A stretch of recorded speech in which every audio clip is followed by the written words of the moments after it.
नमस्कार, न्यूज के इकलौते फैमिली शो न्यूज की पाठशाला में आप सभी का स्वागत। मैं हूं सुशांत सिन्हा। ये वो पाठशाला जहां सबकी क्लास लगती है और खबर का हर चैप्टर इतने विस्तार से खुलता है कि आप उस खबर के मास्टर होकर निकलते हैं। तो सबसे पहले रोज की तरह आपको बता दूं कि आज कौन कौन सा चैप्टर खुलने वाला है। पीएम मोदी ने कैलेंडर बदल दिया, आज से 2024 शुरू। कैसे, आज इसको समझाऊं। वो 160 सीटें जो मोदी को हराएंगी या पीएम बनाएंगी, वो कौन सी 160 सीटें हैं, आज उसके बारे में चर्चा करें। 3 बच्चे पैदा करने वालों को 1 लाख रुपए कहां मिल रहे हैं, कौन सी जगह पर मिल रहे हैं भाई, वो भी आपको दिखाऊं। चीन और यूएस के सबसे बड़े धोखे से नरेंद्र मोदी ने भारत को कैसे बचा लिया, आज इसका चैप्टर भी है।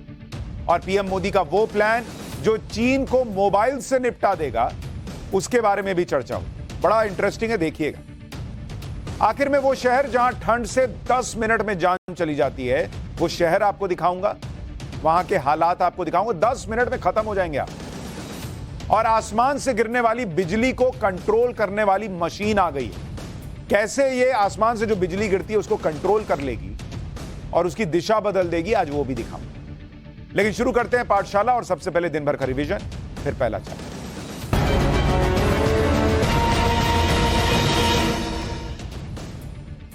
2024 का चुनाव बीजेपी अध्यक्ष जेपी नड्डा के नेतृत्व में लड़ा जाएगा। अमित शाह ने आज इस पर जानकारी दे दी और बताया कि अध्यक्ष के तौर पर जेपी नड्डा का कार्यकाल 1 साल के लिए बढ़ा दिया गया। जेपी नड्डा अब जून 2024 तक बीजेपी के अध्यक्ष रहेंगे। अमित शाह ने कहा, बीजेपी की राष्ट्रीय कार्यकारिणी की बैठक में राजनाथ सिंह ने इसका प्रस्ताव रखा और सबने कहा कि हाँ, ये ठीक है, कर दीजिए। सर्वसम्मति से यह पास हो गया कि जेपी नड्डा रहेंगे। जो कॉलेजियम सिस्टम है, उस पर केंद्र सरकार और सुप्रीम कोर्ट के बीच टकराव में अब ममता बनर्जी की एंट्री हो गई। ममता बनर्जी ने कहा कि अगर कॉलेजियम में केंद्र सरकार का प्रतिनिधि होगा तो फिर राज्य सरकारों का भी रखिए।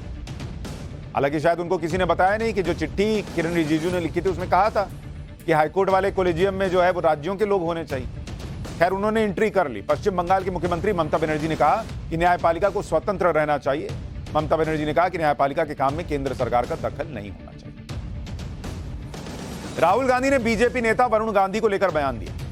होशियारपुर में भारत जोड़ो यात्रा के दौरान जब उनसे पूछा गया कि क्या वरुण गांधी भी यात्रा से जुड़ सकते हैं, इस पर राहुल गांधी ने कहा कि वरुण गांधी यात्रा में शामिल होंगे तो उनके लिए दिक्कत हो सकती है। वरुण गांधी की विचारधारा अलग है, मेरी विचारधारा अलग है। राहुल गांधी ने कहा कि वो वरुण गांधी से मिल सकते हैं, उनको गले लगा सकते हैं, लेकिन दोनों की विचारधारा में बहुत अंतर है। रामचरितमानस पर विवादित बयान देने वाले बिहार के शिक्षा मंत्री को सीएम नीतीश कुमार ने नसीहत दी। नीतीश कुमार ने कहा कि सभी धर्मों का सम्मान होना चाहिए। नीतीश कुमार ने शिक्षा मंत्री चंद्रशेखर सिंह से कहा कि किसी धर्म पर विवादित बयान देने से बचिए। बिहार के शिक्षा मंत्री चंद्रशेखर सिंह ने कहा था कि रामचरितमानस नफरत फैलाने वाला ग्रंथ है। बीजेपी ने चंडीगढ़ के मेयर का चुनाव जीत लिया। अनूप गुप्ता अब चंडीगढ़ के मेयर होंगे, जो बीजेपी से हैं। मेयर चुनाव के लिए कुल 29 वोट पड़े, 15 बीजेपी के खाते में गए। आम आदमी पार्टी को 14 वोट मिले। कांग्रेस और अकाली दल के पार्षद वोटिंग से गैर हाजिर हो गए।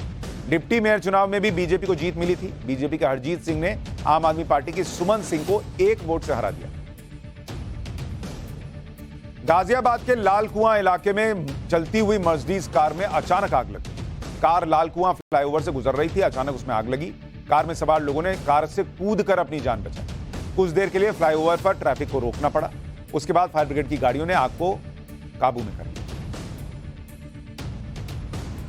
तो ये हो गया दिन भर का रिवीजन। अब पाठशाला की पहली क्लास, और इसमें आपको बताता हूं कि कैसे प्रधानमंत्री नरेंद्र मोदी ने कैलेंडर बदल दिया और आज से 2024 शुरू।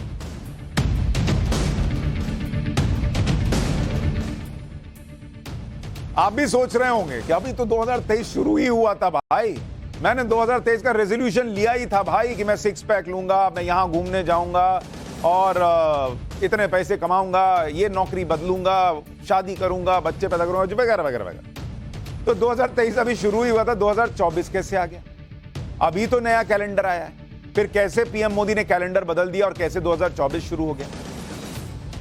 बॉस, आपके लिए मेरे लिए नहीं है, आपके लिए और मेरे लिए 2023 ही चल रहा है। लेकिन प्रधानमंत्री नरेंद्र मोदी के लिए उन्होंने अपना कैलेंडर बदलकर अब 2024 का पन्ना खोल लिया। उन्होंने बीजेपी के लिए 2024 की शुरुआत कर दी कैलेंडर बदलकर। वैसे तो 2024 के चुनाव में अभी 13 महीने बाकी हैं, लेकिन प्रधानमंत्री नरेंद्र मोदी का कमिटमेंट आपको पता है कि वो पहले से तैयारी में जुट जाते हैं। तो उनके लिए 2024 शुरू हो चुका और अभी से उन्होंने अपनी टीम को काम पर लगा दिया कि चलो सब उठो लगो, सभी को टास्क और टारगेट दे दिए, तुम्हारा ये तुम्हारा ये तुम्हारा ये करना है। प्रधानमंत्री ने दिन गिनकर बता दिया कि अब सबको एक्टिव मोड में आ जाना है, क्योंकि प्रधानमंत्री नरेंद्र मोदी ये कह रहे हैं, क्योंकि बीजेपी की राष्ट्रीय कार्यकारिणी की बैठक चल रही थी, उसमें उन्होंने कहा चुनाव में 400 दिन बचे और नरेंद्र मोदी ये 400 दिन पहले चालू हो चुके हैं कि भैया अब अपना काम शुरू कर दो। ये 400 दिन अब बचे हैं और उनके हिसाब से भैया अभी से काम करोगे तब जाकर 400 दिन में 400 सीट वाला प्लान बना पाओगे और उसको एग्जीक्यूट कर पाओगे, क्योंकि वो 300 तो पार कर चुके हैं, वो तो 400 टारगेट कर रहे हैं। अच्छा, पीएम मोदी ने इन 400 दिनों का काम भी बता दिया। उन्होंने कहा कोई ओवर कॉन्फिडेंस में ना रहो कि तो हम लोग जीत ही रहे हैं, ये सब कॉन्फिडेंस वगैरह जो है ऐसे फाड़ो और फेंक दो, क्योंकि बीच में 10 राज्यों के चुनाव भी उन्होंने गिनाया। बीजेपी की राष्ट्रीय कार्यकारिणी में पीएम ने कहा कि सभी को मेहनत करने की जरूरत है, सिर्फ ये सोचकर कि मोदी आएंगे तो हम जीत जाएंगे से काम नहीं होगा। मतलब क्लियर बोल दिया कि ऐसा नहीं कि हर बार तुम लोग जो है मेरे कंधे पे चढ़ के जीत जाओगे, मेहनत सब करो। ये नहीं कि सिर्फ मैं मेहनत कर रहा हूं और मेरे नाम पर जो है वो एक कूपन कोड नहीं होता है, कूपन कोड लिया और उसमें कुछ बढ़िया निकल गया गिफ्ट कि हम जीत मिल गए, हम सांसद बन गए। ये नहीं चलेगा, काम सबको करना है। ये तो एक पहला मंत्र उन्होंने दे दिया। फिर उन्होंने ये भी कहा कि विपक्ष को कमजोर मत समझो और ओवर कॉन्फिडेंस में मत आओ। और ये हर जगह वो कहते हैं कि कितना ही कमजोर विपक्ष दिख रहा हो, लेकिन पॉलिटिक्स में रातों रात मुद्दे बदलते हैं बॉस, रातों रात। तो आप ये सोच के बैठे हैं अरे ये राहुल गांधी क्या करेंगे, ये केजरीवाल क्या करेंगे, ममता बनर्जी क्या करेंगी। पब्लिक जो है वो अंदर ही अंदर क्या सोचती है किसी को नहीं पता। तो नरेंद्र मोदी ने कहा कि किसी को हल्के में मत लो, अपना काम करो। अच्छा, नरेंद्र मोदी और उनकी टीम ने आज एक बड़ा फैसला भी किया कि जेपी नड्डा को 2024 के चुनाव तक अध्यक्ष के तौर पर घोषित कर दिया। ऐसे ही 2019 के चुनाव के लिए अमित शाह का कार्यकाल बढ़ाया गया। लोकसभा चुनाव में 1 साल का ही समय बचा है, इसलिए कोई नया नाम नहीं चुना गया। जेपी नड्डा को ही 2024 तक की जिम्मेदारी दे दी। तो एक तरफ विपक्ष की वो पार्टी है जिसको साल 2-2 साल लग जाता है अपना अध्यक्ष ढूंढने, और ढूंढ के लाते हैं तो एक ऐसे व्यक्ति को जिनके लिए कहा जाता है कि भाई अब तो ये रिटायरमेंट की भूमिका में थे, इनको अध्यक्ष बना दिया। और बीजेपी अभी 400 दिन बचे हैं चुनाव के, उसने अभी ही अध्यक्ष घोषित कर दिया कि जेपी नड्डा के नेतृत्व में ही लड़ेंगे हम लोग, ताकि किसी को कंफ्यूजन ना रहे। और अभी ऐसा लास्ट मिनट कौन चेंज करता है भाई, तो अभी रहो करो आप। यानी नरेंद्र मोदी एक एक करके सारे काम निपटाते जा रहे। अध्यक्ष के तौर पर नड्डा का नाम क्लियर करके सबको मैसेज दे दिया गया कि जेपी नड्डा के अंडर ही काम करना है और चुनाव जीतना। पीएम मोदी का टारगेट है कि 2024 से पहले जिन राज्यों में विधानसभा चुनाव हो रहे वहां पर बीजेपी अच्छा करे, जिससे 2024 में पूरे कॉन्फिडेंस के साथ चुनावी मैदान में जाया जाए। माहौल बन जाता है ना भाई। आपका एग्जाम है, फाइनल एग्जाम के पहले जितना क्लास टेस्ट दे रहे हैं उसमें अच्छे नंबर आ गए तो आपका भी कॉन्फिडेंस बूस्ट रहता है, यार देखो अभी उड़ा दूंगा सर। ऐसा नहीं है कि क्लास टेस्ट में आप पढ़ के नहीं गए और अच्छा नहीं आया तो इसका मतलब आप फाइनल एग्जाम में नंबर नहीं ला सकते, उसके बाद भी मौका होता है, लेकिन वो अंदर से बूस्ट आ जाता है। Boost is the secret of my energy, ऐसा फील होने लगता। 2024 से पहले भी जिन अहम राज्यों में चुनाव हैं उनके बारे में आपको थोड़ा बताता हूं कि वहां माहौल कैसे बनेगा, जरा देखिए। 2024 से पहले कहां कहां चुनाव है वो देखिए। ये 2023 का कैलेंडर है, एक तरीके से 2023 का कैलेंडर जो आपको 2024 से कनेक्ट करेगा। पहले आएगा फरवरी का महीना, इसमें चुनाव है। एक तो त्रिपुरा में, यहां पर बीजेपी सरकार में है और कई साल का लेफ्ट का शासन खत्म करके सत्ता में आई है, तो बीजेपी के लिए बड़ा मुद्दा है कि भैया त्रिपुरा बचा के रखो। दूसरा राज्य जहां पर फरवरी में चुनाव है, मतलब सामने खड़ा है, वो है मेघालय। यहां बीजेपी प्लस की सरकार है, बीजेपी गठबंधन की सरकार है। तो फरवरी का महीना आते ही बीजेपी के साथ जनता कितना वैलेंटाइन डे मना रही है, कितना प्रेम संबंध दिखा रही है, वो पता चल जाएगा। इसके अलावा नागालैंड, यहां भी फरवरी में चुनाव है। यहां पर भी बीजेपी गठबंधन की सरकार है, बीजेपी प्लस। तो फरवरी में ही 3 राज्यों में टेस्ट हो जाएगा। उसके बाद आएगी मई की गर्मी। उस मई की गर्मी में भी पता चलेगा कि बीजेपी जो है सियासी गर्मी कितना बर्दाश्त कर पाएगी। वहां कर्नाटक में चुनाव है, वहां बीजेपी सरकार में, और दक्षिण में इकलौता राज्य है जहां बीजेपी सत्ता में। तो यह बड़ा चैलेंज होगा मई के महीने में। उसके बाद आएगा नवंबर दिसंबर। नवंबर और दिसंबर का महीना है, जैसे फाइनल एग्जाम आता है। उसमें छत्तीसगढ़ में चुनाव है, यहां कांग्रेस की सरकार है, कांग्रेस। फिर है मध्य प्रदेश, यहां बीजेपी की सरकार है। फिर है राजस्थान, यहां कांग्रेस की सरकार है। और है तेलंगाना, यहां ओवैसी भैया के दोस्त हैं टीआरएस की सरकार, और अब बीआरएस की सरकार, भारत राष्ट्र समिति। यहां ध्यान देने वाली बात यह है कि प्रधानमंत्री नरेंद्र मोदी ने राष्ट्रीय कार्यकारिणी की बैठक में जिन 2 राज्यों का जिक्र किया, उसमें छत्तीसगढ़ और राजस्थान का नाम लिया, जहां पर कांग्रेस की सरकार। यहां अगर बीजेपी आ गई तो फिर कांग्रेस के हाथ से बचे खुचे राज्य भी चले जाएंगे और पूरा मोमेंटम सेट हो जाएगा कि भैया बीजेपी तो आने वाली। अच्छा, हमने 8 राज्यों के बारे में वहां बोर्ड पर बताया। इसमें मिजोरम और जम्मू कश्मीर में भी इसी साल चुनाव होने, उसको जोड़ लीजिए तो 10 राज्य हो जाते हैं। इन 10 राज्यों में एक बड़ा हिस्सा लोकसभा सीटों का, और इसीलिए डायरेक्टली इनडायरेक्टली तो नहीं कह सकते कि भाई अगर यहां अगर जो जीत गया वही लोकसभा जीत जाएगा, यहां जो हार गया वो लोकसभा हार जाएगा। इनकी बात कर रहा हूं, लेकिन एक इंपैक्ट पड़ता है। हालांकि राज्यों के चुनाव में लोगों को पता है कि भाई नरेंद्र मोदी को नहीं चुन रहे हैं, लोकसभा में नरेंद्र मोदी को चुन रहे हैं, तो सेंटीमेंट और मूड चेंज हो जाता है।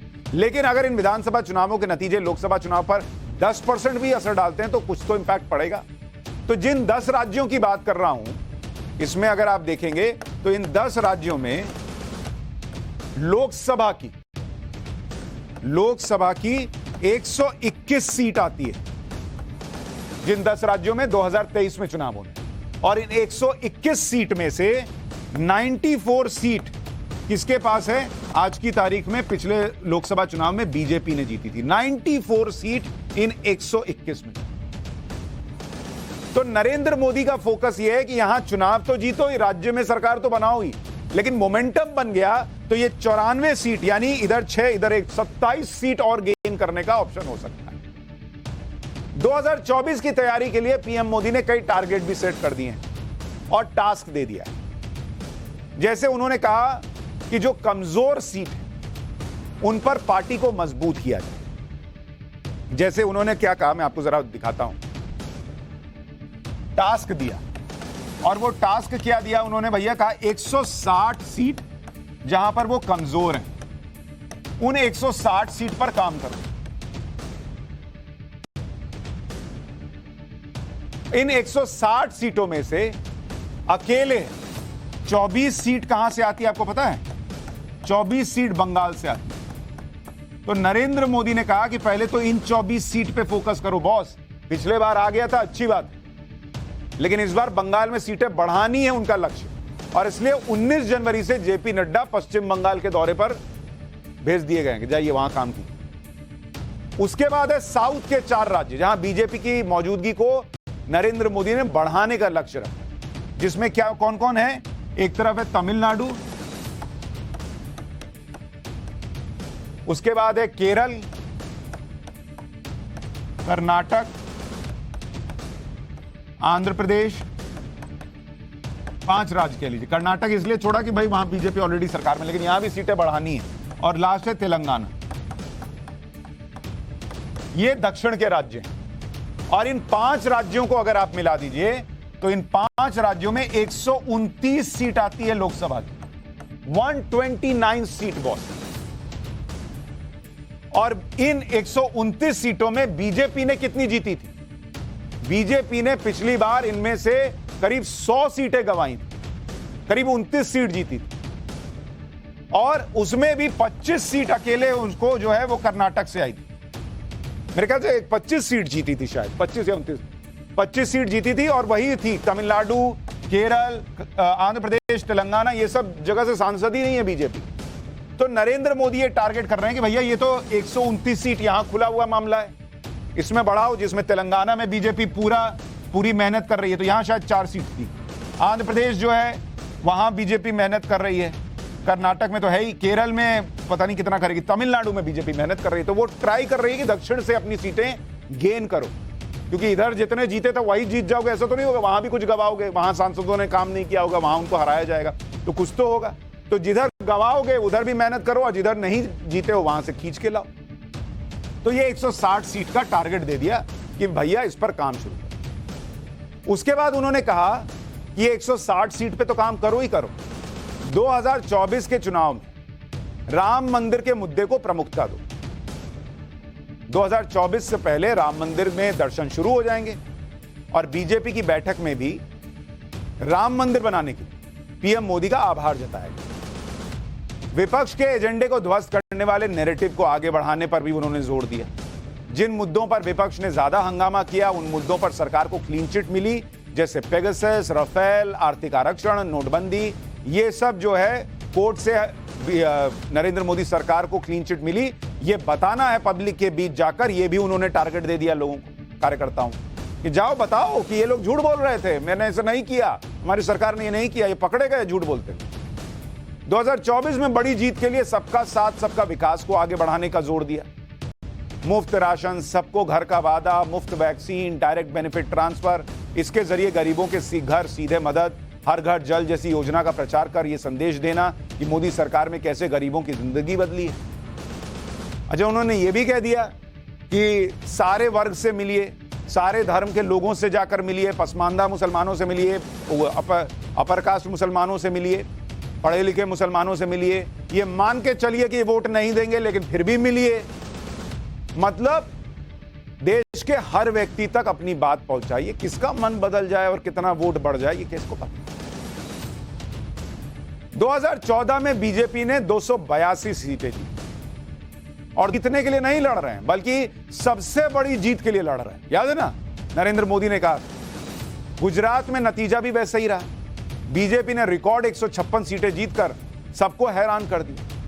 2024 के लिए भी बीजेपी अब बड़ी जीत का टारगेट लेकर चल रही है और यही प्लान है गुजरात वाला कि हम 2024 नहीं जीतना है, हमको 2024 2019 से बड़ा जीतना है, ये लक्ष्य रखते।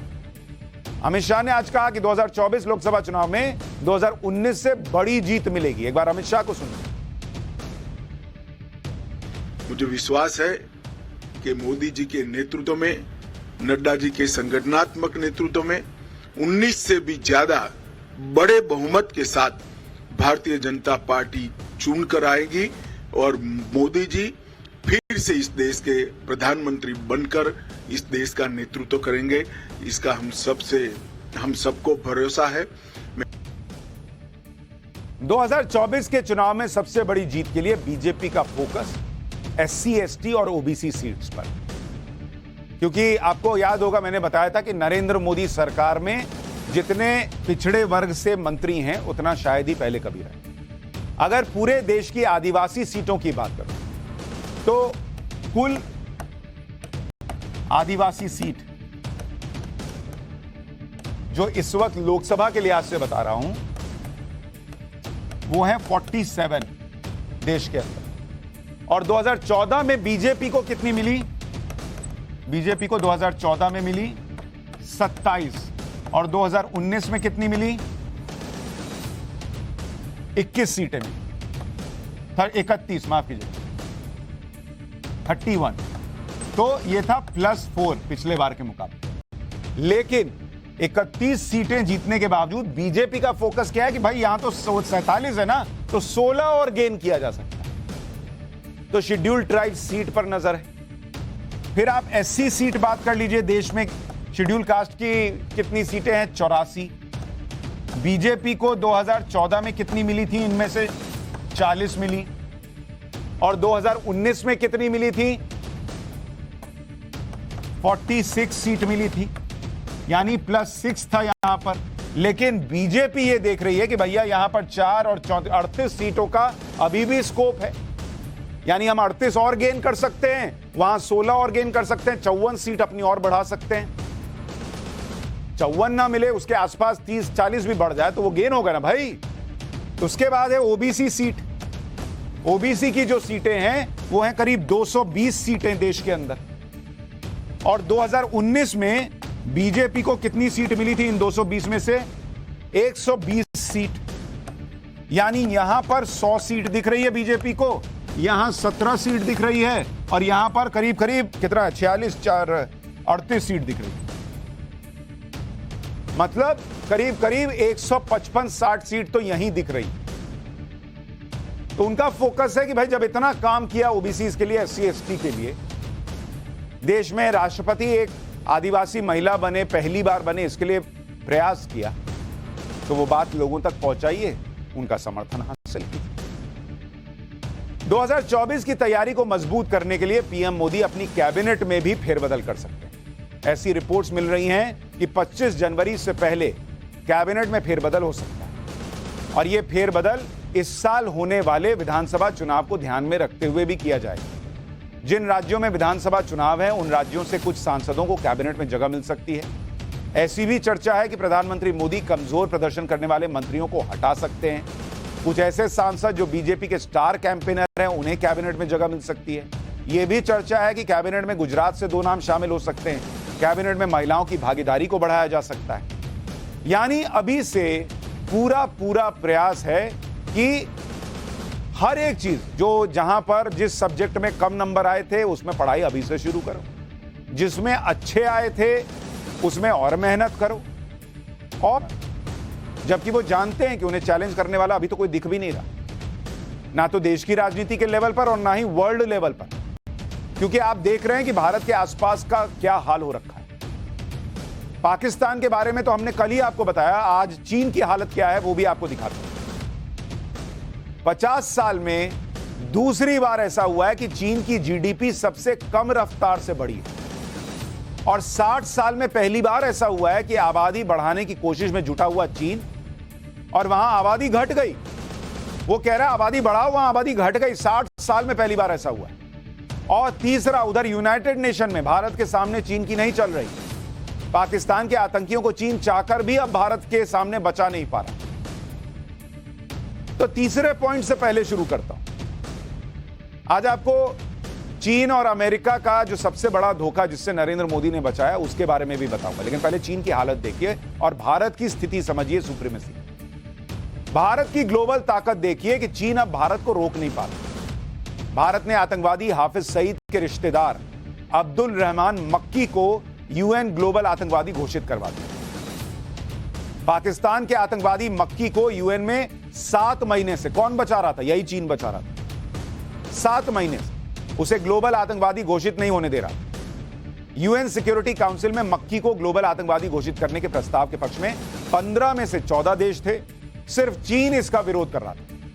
यूएन से किसी आतंकवादी को ग्लोबल आतंकवादी घोषित करने के लिए यूएन सिक्योरिटी काउंसिल की 1267 सैंक्शंस कमेटी में प्रस्ताव जाता है, और यूएन की इस कमेटी की लिस्ट में आने से आतंकवादी की संपत्ति फ्रीज होती है, ट्रैवल बैन लग जाता है, कहीं जा नहीं पाता, उसे कोई हथियार नहीं दे सकता, ये सब बैन हो जाता है। लेकिन मक्की के खिलाफ भारत के प्रस्ताव पर सिक्योरिटी काउंसिल में चीन ने जून से टेक्निकल रोक लगा रखी, जिसे इस बार चीन को हटाने के लिए मजबूर होना पड़ा। भारत की चली और मक्की जो है वो इंसाफ की चक्की में पिस गया और ग्लोबल टेररिस्ट घोषित।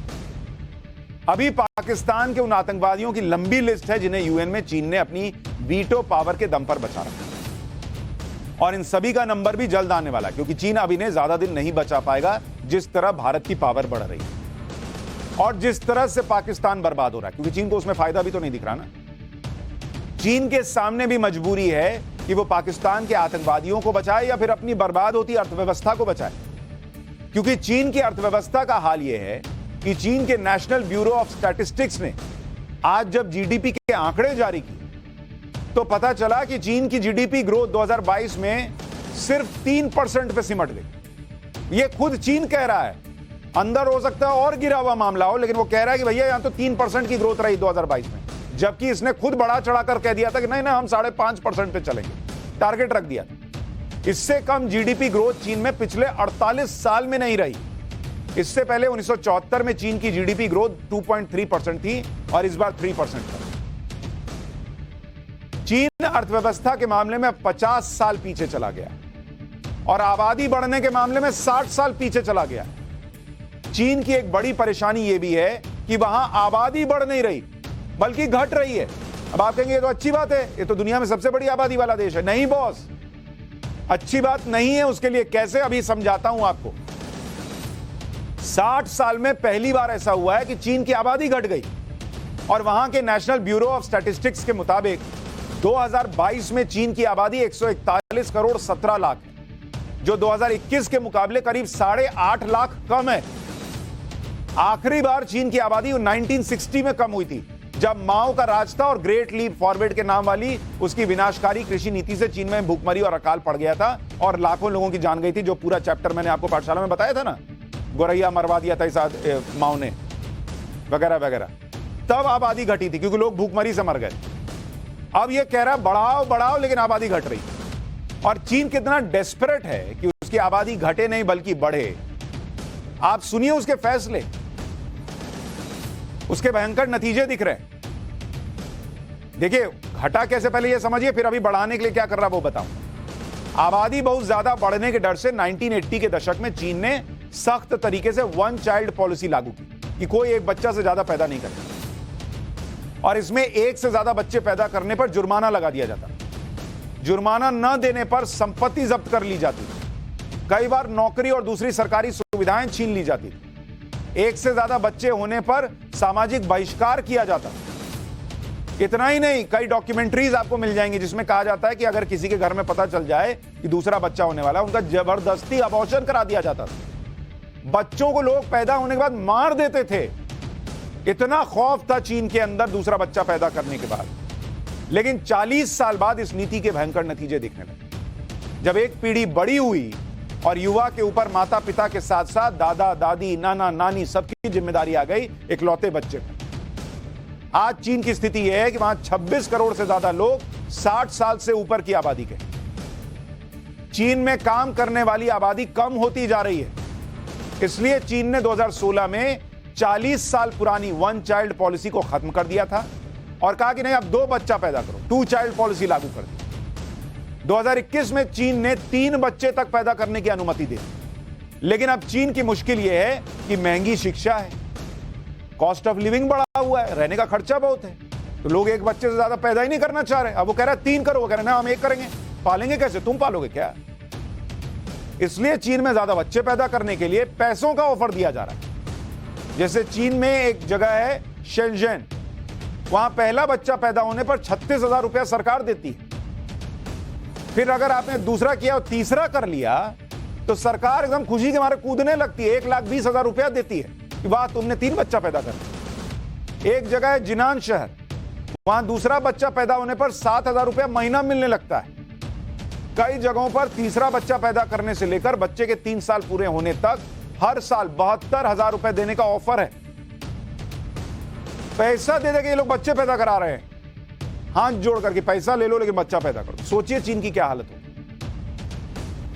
पाकिस्तान की हालत मैं आपको पहले ही बता चुका हूं। पाकिस्तान की 20 करोड़ आबादी के लिए खाने का ठिकाना नहीं है, और वो तो भारत के सामने भी बातचीत के लिए गिड़गिड़ा रहा है, जिससे वो 1000 साल की जंग लड़ने की बातें करता था। पाकिस्तान के प्रधानमंत्री शहबाज शरीफ ने दुबई के एक टीवी चैनल पर अल अरबिया को एक इंटरव्यू दिया और कहा कि पाकिस्तान ने भारत से 3 युद्ध लड़े और सबक सीख लिया है। सुनिए शहबाज शरीफ को। Pakistan has learnt its lesson. We had 3 wars with India, 3. And the consequence of those wars, as a result, it only brought more miseries, to the unemployment, 2 nations. poverty, and millions were demoted from their level of satisfaction to a lower level of satisfaction. We have learnt our lesson and we want to live in peace with India, provided we are able to resolve our genuine problems. Yes.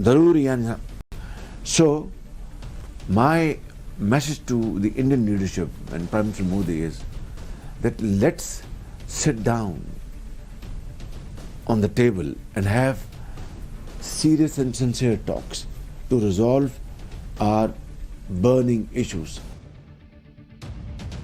Pakistan के प्रधानमंत्री को भी समझ में आ गया कि India से लड़कर हमारा कोई फायदा नहीं हुआ, युद्ध तो हम हारते ही हारते हैं, बेरोजगारी बढ़ जाती है, गरीबी बढ़ जाती है। और आप कह रहे हैं कि प्राइम मिनिस्टर नरेंद्र मोदी बस बातचीत कर बड़े बड़े मुद्दों।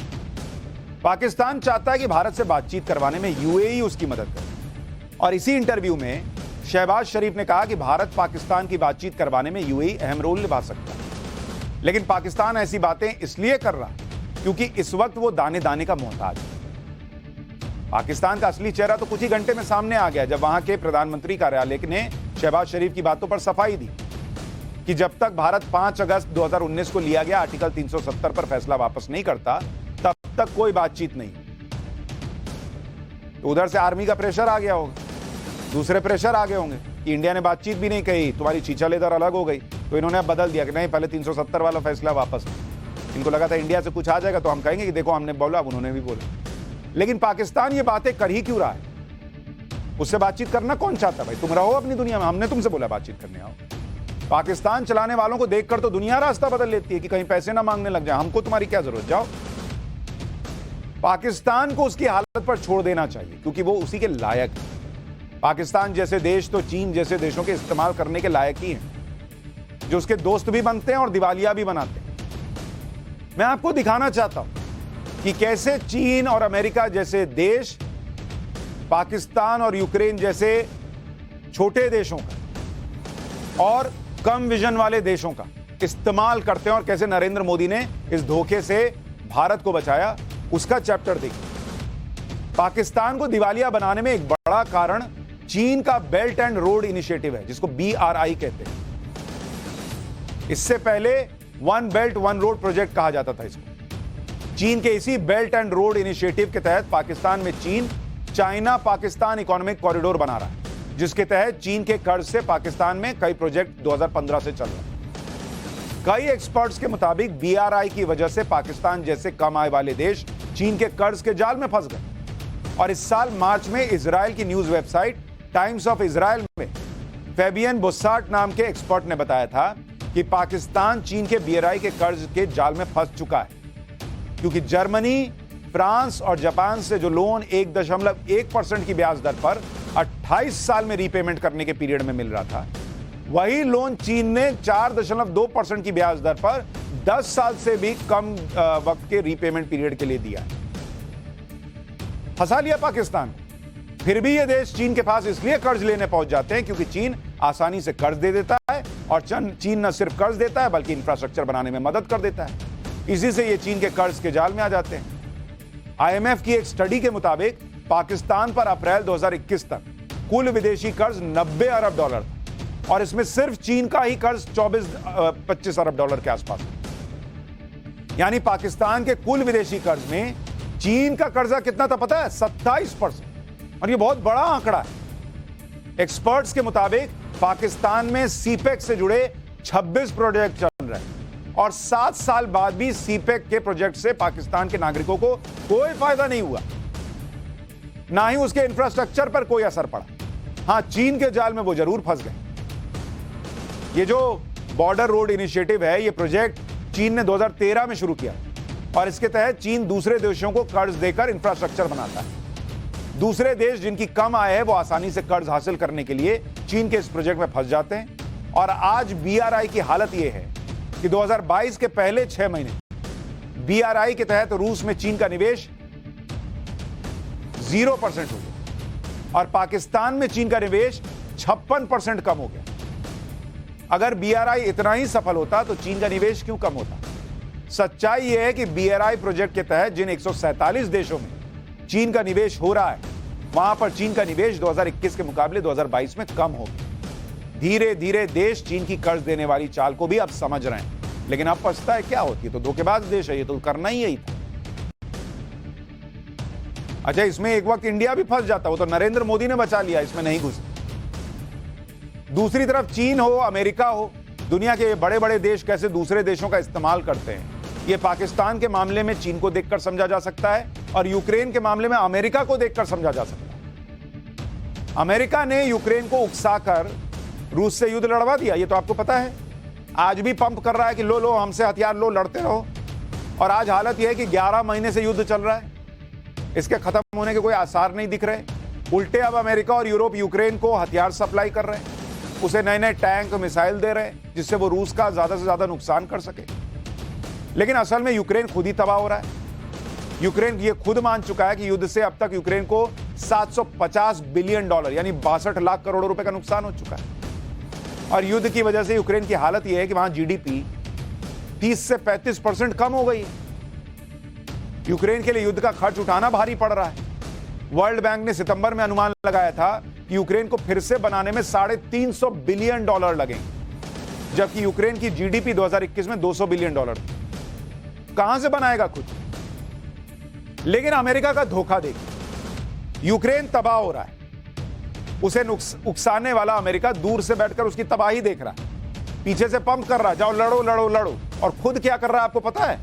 आप सुनेंगे तो आपके होश उड़ जाए कि कैसे ये बड़े बड़े देश दूसरों का इस्तेमाल करते हैं। चाइना कैसे पाकिस्तान का इस्तेमाल किया, आज पाकिस्तान को समझ में आ रहा है ना कि जैसे आम से गुठली चूस के फेंक देते हैं, वैसे हमको चूस के फेंक दिया। वैसे ही यूक्रेन को एक दिन समझ में आएगी। अमेरिका दुनिया भर से क्या कह रहा है कि रूस से तेल मत खरीदो, बोलता है ना, इंडिया को भी बोलता है, भारत से भी लगातार कहा, दबाव बनाया, धमकी वाले सुर में बोला, लेकिन फर्क तो पड़ा नहीं। लेकिन खुद अमेरिका की सच्चाई क्या है आप सुनिए। रूस के जिस तेल से ये नफरत करते हैं उसी तेल का इस्तेमाल भी कर रहे हैं। आपको अमेरिका का जो डबल स्टैंडर्ड है, जो धोखेबाजी है, वो दिखाता हूं। अमेरिका की धोखेबाजी को समझिए। ये बड़े बड़े देश जो है ना, ये किसी के नहीं है बॉस। रूस सस्ता तेल किसको दे रहा है? आज की डेट में भारत को दे रहा है। इधर से निकलता है, यहां भारत तक पहुंच रहा है। भारत का 25% तेल आज की डेट में रशिया से आ रहा है। भारत उस तेल को क्या करता है? रिफाइन करता है, अपने यहां रिफाइन किया, इससे पेट्रोल, डीजल और एविएशन फ्यूल बनता है। घरेलू इस्तेमाल में जो तेल आ रहा है, उसके बाद बचे हुए प्रोडक्ट्स को भारत क्या करता है? बचा हुआ तेल जो रिफाइंड है उसको निर्यात कर देता है भारत।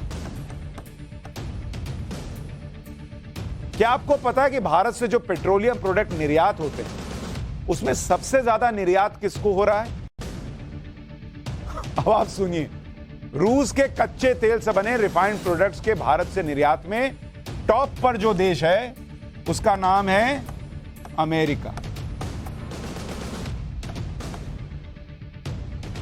यह है इनकी धोखेबाजी। ये भाई साहब दुनिया को कह रहे हैं तेल मत खरीदो, तेल मत खरीदो, तेल मत खरीदो, और खुद यहां रूस से डायरेक्ट तेल नहीं ले रहे हैं। इसको क्रॉस कर दिया कि नहीं तुमसे तेल नहीं लेंगे, लेकिन यहां से घूम के वही तेल इंडिया से ले लेंगे। मना करो ना बॉस। अगर इतनी ईमानदारी है, यूक्रेन से कह रहे हो कि तुमको रशिया दबा रहा है, हम तुम्हारे साथ खड़े हैं, तो भारत से भी मत लो।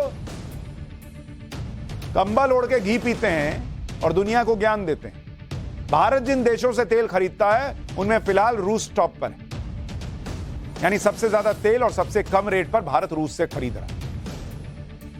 और इसीलिए मैं कह रहा हूं कि इन लोगों का डबल स्टैंडर्ड समझते हुए, चाइना हो, अमेरिका हो, नरेंद्र मोदी उधर बीआरआई में नहीं घुसे, इधर तेल खरीदना बंद नहीं किया। भारत अपनी जरूरत का 25% तेल आज भी रूस से खरीद रहा है। दिसंबर 2022 में रोजाना करीब 12 लाख बैरल तेल खरीदा है। घरेलू खपत के बाद रिफाइंड पेट्रोलियम प्रोडक्ट्स को निर्यात कर दिया जाता है। 2022 में भारत के व्यापारिक निर्यात में पेट्रो प्रोडक्ट की हिस्सेदारी 21% है, जो 14 साल में सबसे ज्यादा है।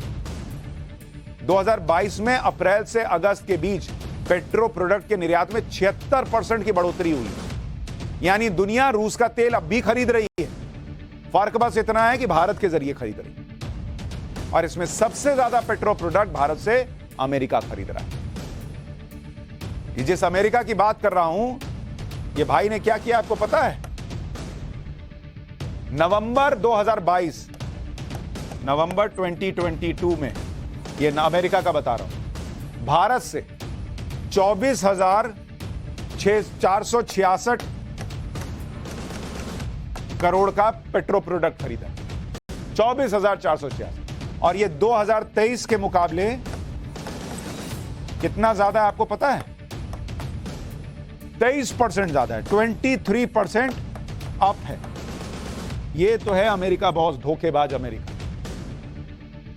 उधर से नहीं खरीद रहा है और इधर से जो है, मतलब ये वो हाल हो गया कि घर में माँ बाप ने कहा कि मत खेलने जाओ दोस्त के साथ, तो खेलने नहीं गए, लेकिन किताब के अंदर कॉमिक्स खोल के बैठे हुए हैं और दिखा रहे हैं कि हम पढ़ाई कर रहे हैं। पढ़ाई कर रहे हो तुम?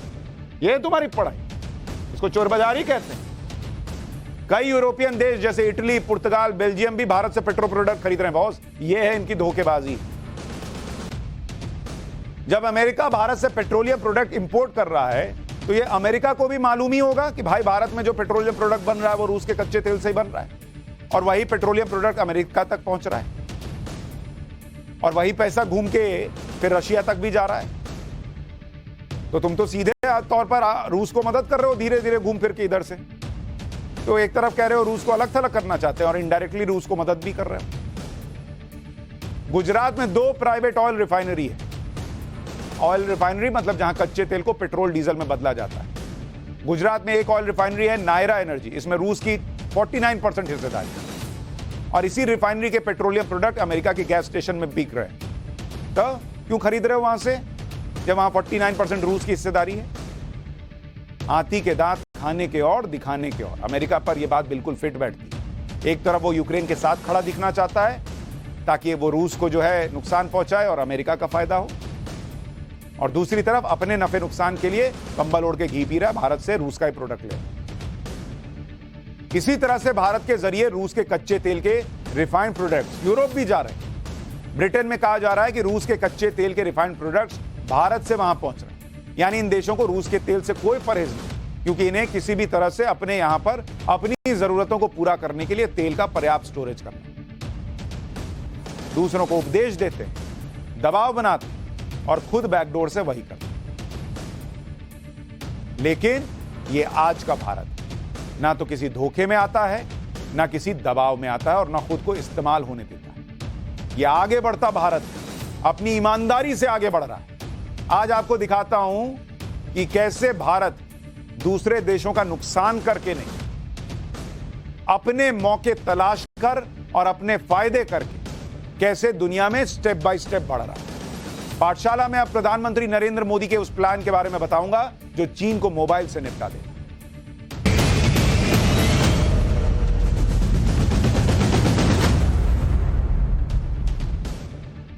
आपने चीन की बेईमानी देखी, अमेरिका की बेईमानी देखी, अभी हिंदुस्तान की ईमानदारी दिखाता हूं, और ईमानदारी में बरकत कैसे होती है वो दिखाता हूं।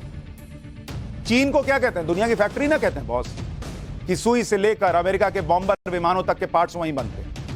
मैन्युफैक्चरिंग सेक्टर में चीन के किले को तोड़ना आसान नहीं है, लेकिन प्रधानमंत्री नरेंद्र मोदी ने चीन का किला ध्वस्त करना शुरू कर दिया, और इसे आप मोबाइल फोन के मार्केट से समझ सकते हैं। भारत में अगर मैं आपको दिखाऊं किस तरह से काम हुआ है पिछले 8 साल में मोबाइल सेक्टर में, मोबाइल सेक्टर, आप जो मोबाइल, कितने लोग हो सकते हैं अभी पाठशाला मोबाइल पर देख रहे हो, आपको पता भी नहीं आपके मोबाइल में क्या चेंज आया पिछले 8 साल। मैं बताता हूं आपको। भारत में मोबाइल जो इस्तेमाल होते हैं, कितने लोग मोबाइल इस्तेमाल कर रहे हैं, कितने मोबाइल यूज हो रहे हैं, उसमें से 2014 में 92% ये क्या थे? आयात होते थे। यानी दूसरे, या इसको आयात नहीं बोलिए, इसको बोलिए इंपोर्टेड होते थे। इंपोर्टेड यानी जो दूसरे देश से आ रहे हैं या दूसरे देश में बनकर आ रहे हैं। आज की डेट में 2022 में जो भारत में मोबाइल इस्तेमाल हो रहे हैं, उसमें से 97%, आपको पता है क्या है? Made in India. 97% mobile boss जो भारत में इस्तेमाल हो रहा है वो भारत में बना हुआ है। आप खरीदते थे ना एप्पल, चाइना में बन के आता था बॉस, आज इंडिया में बन रहा है। बड़ी बड़ी विदेशी कंपनियां भारत में मोबाइल बना रही हैं और भारत के लोगों को बेच रही हैं। पहले चीन और दूसरे देशों में बनता था और यहां आके हम इस्तेमाल करते थे। 92% इंपोर्टेड मोबाइल से आज हम 97% मेड इन इंडिया पर आ गए। यानी 2014 में हर 10 में से 9 मोबाइल विदेश से बनकर भारत आता है। आज की स्थिति है कि हर 10 में से 9 मोबाइल फोन भारत में ही बनकर तैयार होता है। और देश में मोबाइल फोन बनाने की रफ्तार बीते 8 साल में कैसे बढ़ी है, इसे इस बात से समझिए कि भारत अब दुनिया का दूसरा बड़ा मोबाइल फोन मैन्युफैक्चरर बन चुका है। Mobile phone manufacturing, mobile phone manufacturing, इसका आंकड़ा दिखाता हूं आपको। 2015 में 6 करोड़ का था, 2022 में 31 करोड़। यानी 2015 में 6 करोड़ मोबाइल भारत में बनते थे, 2022 में 31 करोड़ मोबाइल भारत में बने। मतलब 7 साल में 5 गुना प्रोडक्शन बढ़ गया, 5 गुना से भी ज्यादा। यह हुआ है भारत में मोबाइल मैन्युफैक्चरिंग। भारत में नवंबर 2022 तक मोबाइल फोन इस्तेमाल करने वालों की संख्या 120 करोड़ थी। और अगर आप उसको समझना चाहिए कि भाई 120 करोड़ लोग मोबाइल यूज कर रहे थे और उसमें 60 करोड़ ऐसे थे जो स्मार्टफोन यूज करते थे। स्मार्टफोन मतलब जैसे स्क्रीन पे नहीं दिख रहा, जिसमें स्क्रीन है, चैट वैट कर सकते हैं आप। 60 करोड़ स्मार्टफोन यूजर्स के लिए अगर मोबाइल फोन इंपोर्ट किया जाता तो इसका फायदा भारत को नहीं बल्कि चीन को मिलता। लेकिन 2014 के बाद जो मेक इन इंडिया क्रांति शुरू हुई, उसकी वजह से भारत अपनी जरूरत का तो स्मार्टफोन बना ही रहा है, अब तो दुनिया को भी मेड इन इंडिया स्मार्टफोन भेज रहा है। 2016-17 में भारत में 90,000 करोड़ रुपए कीमत के मोबाइल फोन का प्रोडक्शन हुआ था और इसमें से मात्र 1% एक्सपोर्ट हुआ, यानी हमने बाहर भेजा, यानी करीब 900 करोड़ रुपए। 2021-22 में 6 साल के अंदर भारत में 2,75,000 करोड़ रुपए की कीमत के मोबाइल का प्रोडक्शन हुआ और एक्सपोर्ट कितना किया आपको पता है? 16%। कहां 1% से 16% चले गए और 44,000 करोड़ रुपए का एक्सपोर्ट किया। और 2022-23 में एक्सपोर्ट बढ़कर 22% होने का अनुमान। भारत से मोबाइल फोन एक्सपोर्ट बढ़ेगा तो दुनिया में चीन का दबदबा कम हो और धीरे धीरे चीन की जगह पर भारत दुनिया की मोबाइल फैक्ट्री बनता जा रहा है। 1 अक्टूबर 2022 या पूरे साल की बात कर लीजिए, किस तरह से भारत और चीन के बीच तनाव बढ़ा। ये सब चीजें भी तो चीन को चुभती हैं। भारत में मोबाइल फोन बनाने वाली फैक्ट्री भी बढ़ी। 2014 में मोबाइल बनाने वाली फैक्ट्री कितनी है आपको पता है भारत में आज की डेट में? 2014 में कितनी फैक्ट्री थी भारत में मोबाइल बनाने वाली? मात्र 2 फैक्ट्री। 2022 में कितनी है आपको पता है? 200+। और अभी 32 से ज्यादा कंपनियां हैं जो मोबाइल फोन या उससे जुड़े कंपोनेंट बनाती हैं। तो जो लोग कहते हैं मेक इन इंडिया का शेर दहाड़ता नहीं है, बॉस वो दहाड़ रहा है। आपकी कान में आवाज नहीं आ रही क्योंकि आपने कान में तेल डालने की जरूरत है। और ये 200 कंपनियां, फैक्ट्रियां खुल रही हैं, क्या इससे रोजगार नहीं मिल रहा होगा? भारत में मोबाइल फोन मैन्युफैक्चरिंग को लेकर पिछली सरकार कितनी गंभीर थी, इसका भी आपको आंकड़ा बताता हूं।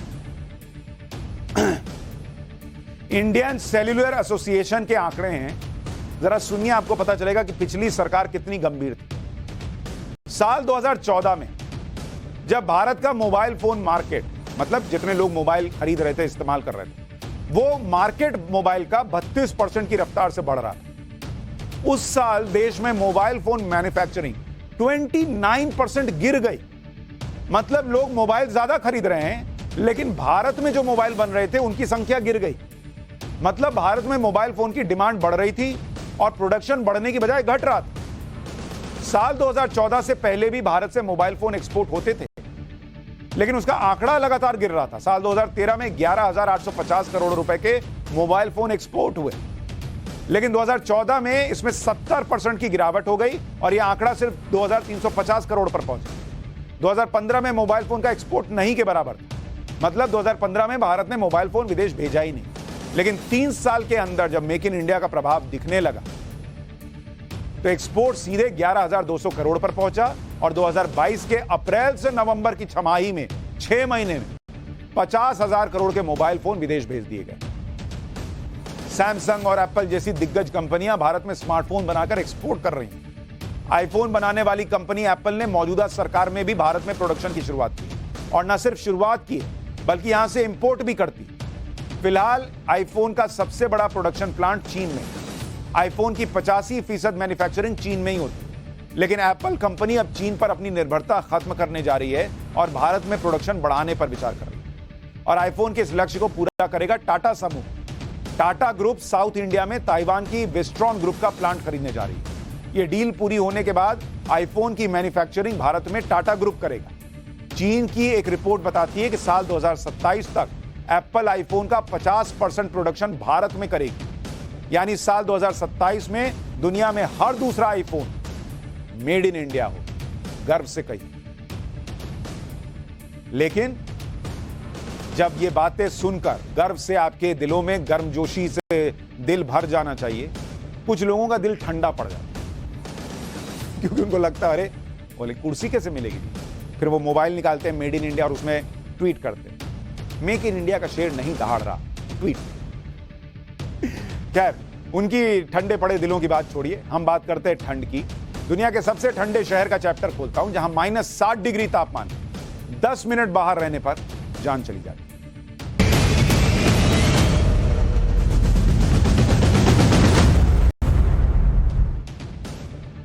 बॉस, आजकल ठंड तो जबरदस्त है। उत्तर भारत में कड़ाके की ठंड पड़ रही है।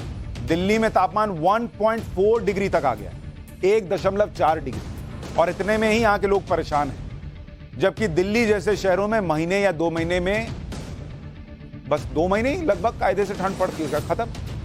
अब जरा उस शहर के बारे में सोचकर देखिए जहां सामान्य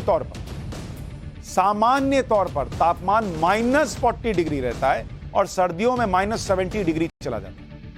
आज आपको दुनिया के सबसे ठंडे शहर के बारे में बताऊंगा जिसे देखकर आपको अपना शहर बहुत गर्म लगने लगे। दुनिया का सबसे ठंडा शहर रूस में।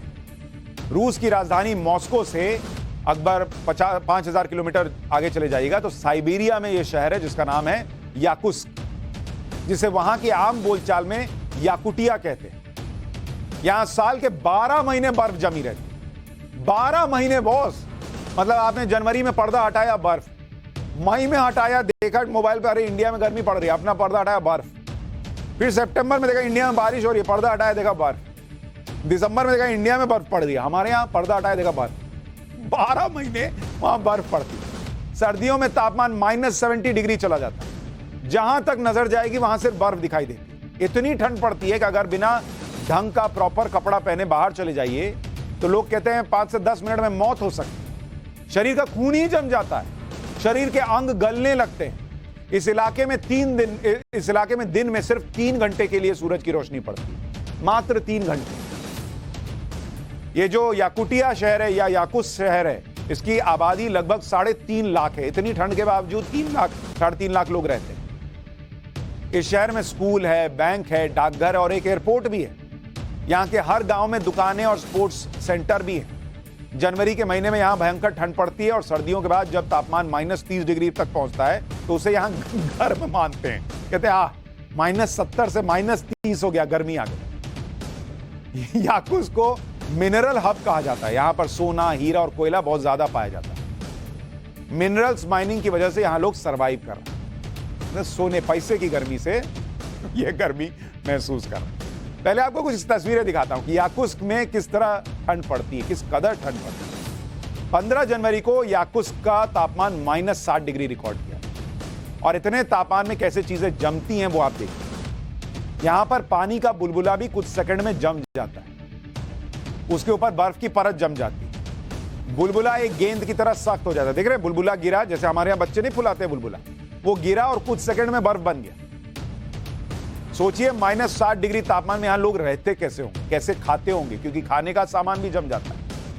याकुत्स्क शहर में अगर कुछ देर के लिए नूडल को बाहर रख दिया जाए तो वो जम जाता है। ये देखिए नूडल की हालत, वो कोई भाई रख के गया, वो भूल ही है, 2 मिनट में नूडल बनता है और 5 सेकंड में जम जाता है। उसकी तस्वीर देखिए, वो नूडल जम गया, वो भाई का चम्मच टूट जाएगा अभी प्लास्टिक। यहां पर आपको कुछ भी खाना है तो गर्म ही खाना पड़ेगा, क्योंकि ठंडा होने पर कुछ खाने लायक बचता ही नहीं है। भाई नूडल जम गया, उठा के उसको खींच रहा है।